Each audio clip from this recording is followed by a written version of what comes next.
কমসে কম একদিনের জন্য হইলো, একদিনের জন্য হইলো, একদিনের জন্য হইলো ভিক্ষুককে নিজের কাতারে দাঁড় করান।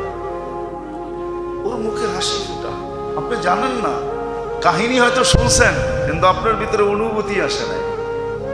ওমর রাদিয়াল্লাহু তাআলা আনহু যে ক্ষুধার্ত বাচ্চাদেরকে দেখা চোখের পানি ছাড়ছিলেন, তারপরে নিজের পিঠে বস্তা উঠায়া নিয়া পাকায়া খাওয়ায়া দূরে বৈশা বৈশা দেখতেছিলেন আর জিজ্ঞাসা করতেছিলেন, চলেন কাজ তো হয়ে গেছে, আপনি কি দেখেন?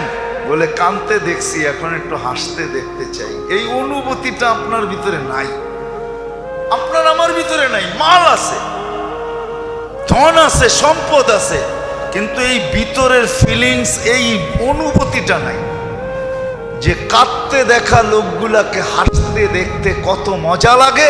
এই অনুভূতি আমার সমাজে নাই। আমার সমাজের লোকগুলা বলতে পারে আমরা শিক্ষিত, আমরা এডুকেটেড, আমরা এই, আমরা সেই, বলতে পারে, কাগজ কলমে লেখাও থাকতে পারে, এর জন্য বড় বড় অ্যাওয়ার্ডও পাইতে পারে, কিন্তু ভিতরে অনুভূতি নেই, এটা আমি বিশ্বাস করি। তাহলে কমসে কম একদিনের জন্য হইল গরিবকে ওই কাতারে দাঁড় করায়।